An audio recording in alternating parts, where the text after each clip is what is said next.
Hey everybody, it's Keagan here. I'm back with another video for you guys. And today I'm back with another edition of Keagan's movie reviews once again. And much like my previous episode, we're going to be taking a look at two films that I saw in theaters over the weekend.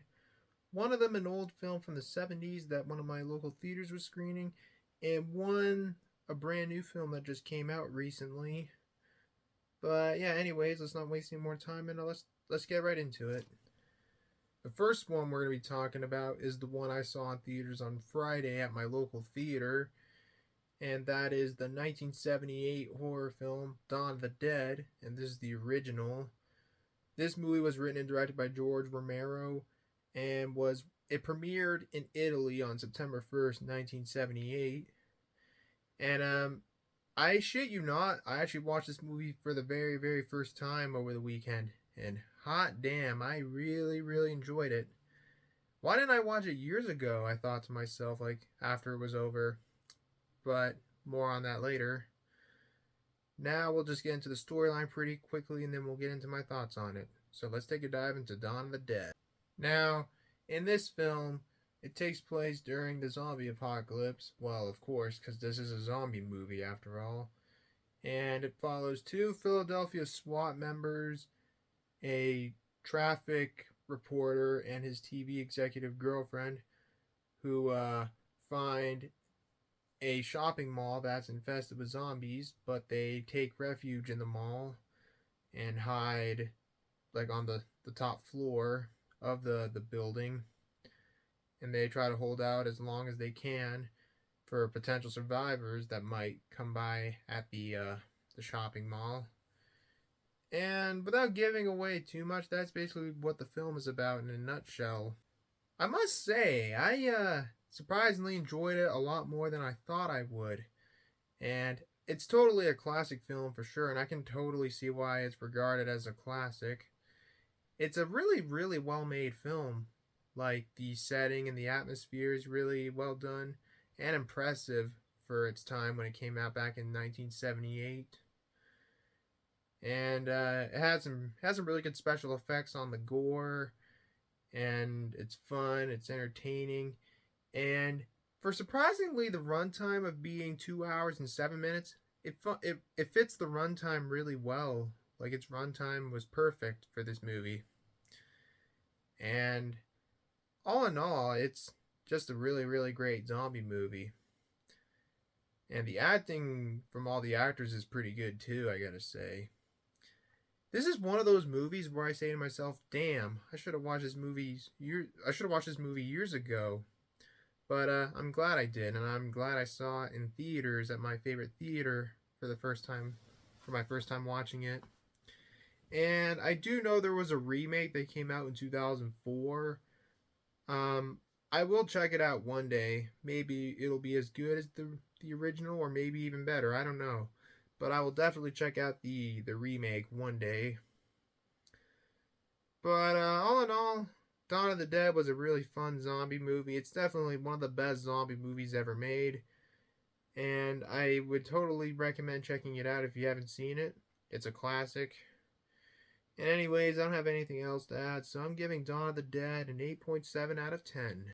And the last one we're going to be talking about is a new one that just came out recently, and that is the 2024 horror film Abigail, which was directed by Matt Bettinelli Olpin, I think that's how you pronounce it, and Tyler Gillette.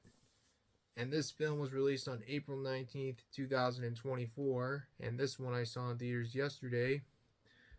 I'm not sure if I would say I was looking forward to this one, but this one looks kind of fun from the trailer, so I decided to go ahead and check it out. And I thought it was pretty good for the most part, at least, but we'll get to more on that in a little bit. But right now, we'll get into the plot of the film, and then we'll get into my thoughts on it. So let's take a dive into Abigail. In this film, you got six criminals who were hired to kidnap a 12-year-old girl named Abigail, who is the daughter of a billionaire. They're basically holding Abigail hostage for ransom. So if the father has to pay up a certain amount of money to get her back, of course. And so these 6 criminals were hired and are holding the girl hostage at this abandoned mansion that has a little bit of history behind it. Little do they know, Abigail isn't an ordinary girl. Spoiler alert, she's a vampire. So the criminals are trying to survive and try to figure out what's really going on behind the kidnapping. And without giving away too much, that's basically what the story is about in a nutshell. Now, I enjoyed the first half of the movie. I thought it was it was very slow, but it picked up the pace pretty well for the most part. However, I wasn't a big fan of the last half of the movie, though the first and second half of the movie were good, but by the third act, it just kind of went downhill for me. Mostly due to some plot holes and some logic that doesn't really quite make sense. I don't really want to give away too much, but there might be a few spoilers in this little part of the video. But yeah, just a little spoiler warning. At one point during the movie, one of the members is bit by Abigail. Like it gets bit on the wrist, but doesn't become a vampire till a little bit later in the film. However, later on in the film, one of the characters gets bitten by another vampire and then dies. And then later in the film, they get bitten by a vampire and they drink the blood from the wrist of the vampire they were bitten from, similar to Interview with the Vampire. It kind of like doesn't make sense though. Like, do they just turn into a vampire? Like, it takes time for them to turn into a vampire, or do they just turn into a vampire instantly if they drink the blood or something? I don't know. That's just kind of what kind of confused me, like with the logic, because every vampire movie has their own logic, like of like when they turn someone into a vampire and stuff. Like it's what I like about vampire movies. You can toy around with the logic, but the logic in this movie is kind of all over the place, which was kind of an issue. And well, that's kind of my main issue with the movie, and it just wasn't a big fan of like the last half of the movie. But other than that, I thought this movie was pretty fun. It was pretty gory, it was pretty funny, and it was pretty entertaining too. I enjoyed this one for what it was, despite some of its issues that I have.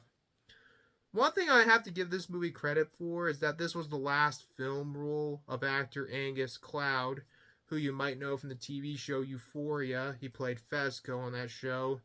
Sadly, a week after Angus Cloud's scenes were filmed for this movie, he unfortunately passed away at the age of 25 from a drug overdose, which is really a shame because he had a really, really small career. His best known role was for Euphoria, and he was really good in that show too. But it is a shame that he died so young. He had a very small career, and he probably could have got more roles too, because he was really well known for Euphoria, and I guess this movie too. But yeah, rest in peace, Angus Cloud. And actually, at the end of the movie, before the credits roll, on screen there's a text that reads, in memory of Angus Cloud, and there was a cloud on the screen with the Angus Cloud signature on it, which I thought was pretty sweet. But again, rest in peace, Angus Cloud. Other than that, I thought this was a solid vampire movie. I liked most of the movie, but I just wasn't a big fan of the last half of the movie. But all in all, it was still a pretty fun movie for what it was. I would recommend it if you like vampire movies. But anyways, I don't have anything else to add, so I'm giving Abigail a 6.7 out of 10. Alright guys, that's going to be it for this video. Thank you guys so much for watching this video. If you enjoyed the video, as always, feel free to leave a like, leave a comment below, and subscribe for more videos like this, and turn on notifications, and share the video with your friends. And what do you guys think of these two movies? Let me know in the comment section below. But anyways, you guys, that's going to be it for this video. So until next time, this is Keagan Shepherd signing off. Thanks for watching. I'll see you in the next one. And yeah, take care, everybody. Peace out. Bye-bye.